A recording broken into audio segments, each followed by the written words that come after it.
Hello po. Kakalisyo.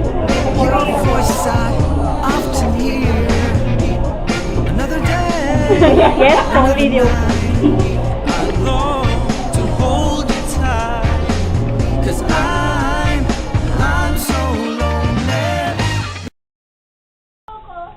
I love you! Malaman kita ano kung nagdagsun ko na mayakaw, promise. Sana makita mo today. Yun lang. I love you. We love you so much. Kahit ang buong karera darating sa'yo, we love you so much. I love you, Yummy. Hi, Coco. See you soon. Love you. Any message today? We love you very much. Tandaan mo yan. Kahit na anong mangyari, mahal na mahal ka namin.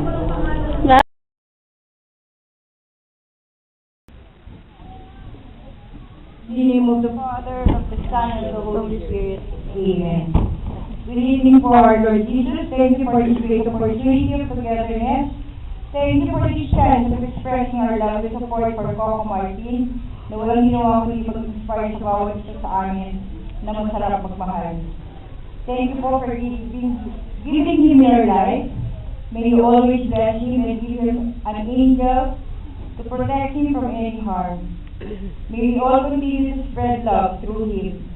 We pray that through him we will have strength and unity in supporting a good person like him. May you always guide us in our personal life and keep us in loving one another. Loving Coco Martin, who is very deserving of our love. At alam na alam po naman namin mahal niya din po kami. Thank you po, and please bless us all always.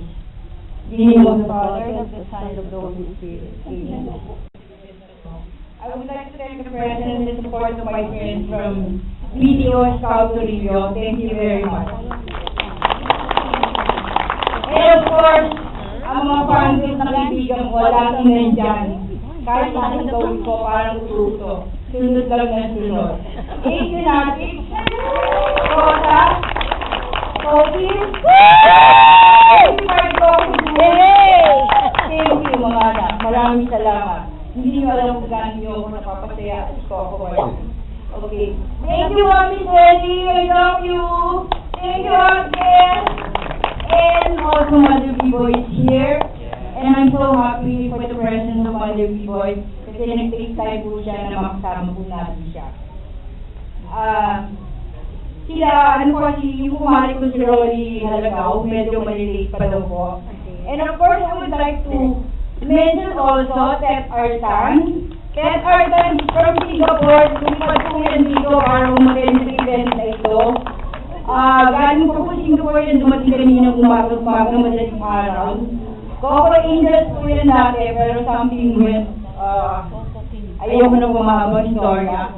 Now, she's the creator of Cocolicious.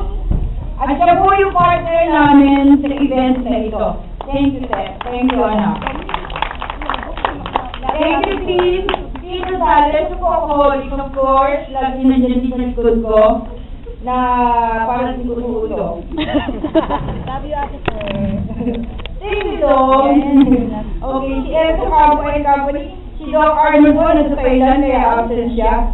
Maniyak naman ako, grupo, imahinasyon. Thank you, my friend. You're really great. Thank you. At kung nakikita niyo po yung t-shirt ko, you buy. Ang ganda-ganda po. Support. At alam niyo po ba si Coco Martin ang nag-design nito? Siya po ang nag-design nito. Okay? Sana po makabili kayo. Thank you, Manny. Thank you, Tony. Thank you, Ryan Nasanciero. Thank you for all the support ng grupo Imagination. Okay. I am also here from Sinora Apiles. Nakagawa-yawin po sa kanyang itinerary para makatid sa black screening na to ni Coco Martin. Adik po yan, mapa-Instagram, Facebook, at Twitter. Adik kay Coco Martin. Sobra. Okay. CCLO po siya from Wyoming, USA. Starboard Alliance Production, I don't know kung nandito na sila. Sana po nabanggit ko lahat. Certified Coco June, Louie, Sol, Lisa. Sel, Isa, Giselle of The Love Shop. So, isang po dati sa Prosper Studios. Isa po sa brand owner namin. Okay. Marami pong salamat. Marami pong salamat. Sana po this is not the first time na makasama ko kayo. Alam ko lagi, marami pa po tayong black screening na gagawin. Madali lang po eh. Kala ko mahirap. Kaya susunod kayo dalawang black screening gagawin natin. Kaya. Yeah. Now, before we proceed, gusto ko lang pong tawagin si Mother B-Boy para sa isang mag-screening message for us. Lady Guard at saka ang aming controller sa likod. 2 minutes lang po. Okay, lahat kayo, isahin ko na na-mention na lahat ni Mami Pearl. Mula po sa aking puso, in behalf of Coco Martin, I would say salamate, as I would normally say in Instagram, and Twitter, and Facebook. Buong-buo ang aming pasasalamat, and I will have to be very honest and very transparent.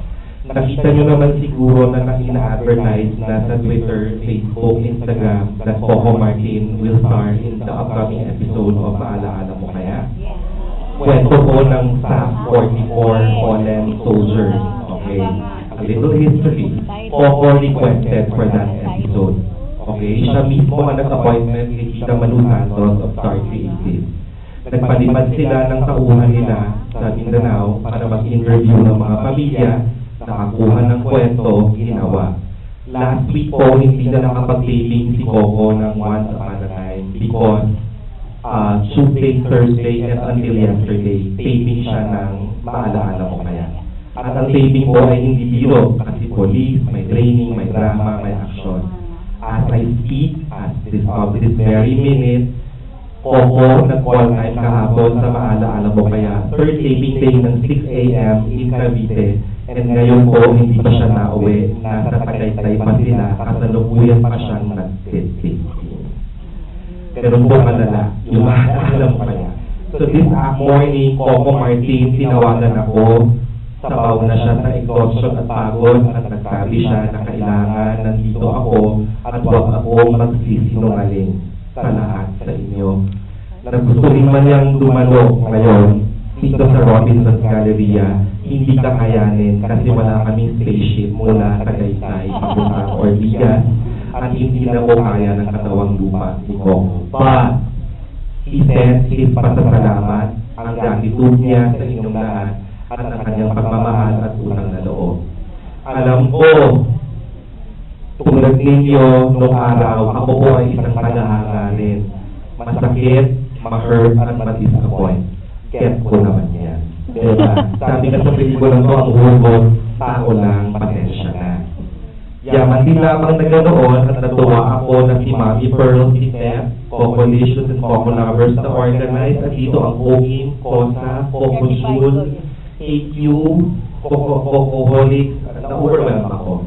So this promise I will make. If not for this movie, You're My Boss, the next movie, Mami Pearl and Steph, and each and every one of you here, and even more friends and family and partners, that movie, whether it be the MMFF entry in December, or it be the movie of Coco with Vice Ganda, maybe sometime before that or after, sagot ko ang unang block screening for everyone. Okay? Kasi nakikita ko yung effort niyo eh. So gusto kong ibalik. Okay? And I will make pakiusap na huwag kayo magtatampo kay Coco kasi hindi naman ko dahil tinaman lang siya magpakita dito. Kasalukuyan po siya natatrabaho. So, at least nakakita nyo na yung value ng tao na hinahangaan nyo, pagdating sa trabaho, professional siya. Hindi niya bibiginin ang trabaho kasi doon ang hanap buhay. So let that be your inspiration, and I hope that will bring a semblance of significance to all our hearts tonight. And happy Sunday, and tomorrow please support Nathaniel Final Prime. Okay, let's go now the movie.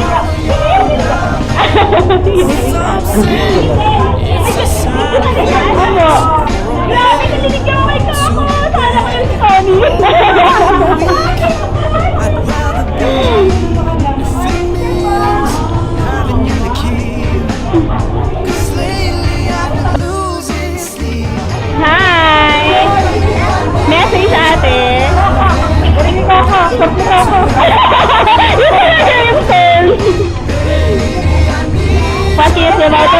Ate. Ate, the best po ang best.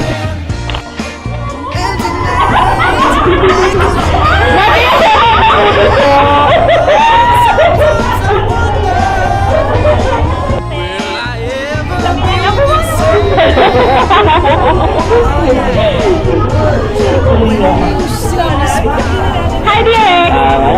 What do you say about the movie? Ay, bongga, syempre, nakakatawa. Enjoy. Bye dito po. Ay, sige. Bye. Sige. Sige po.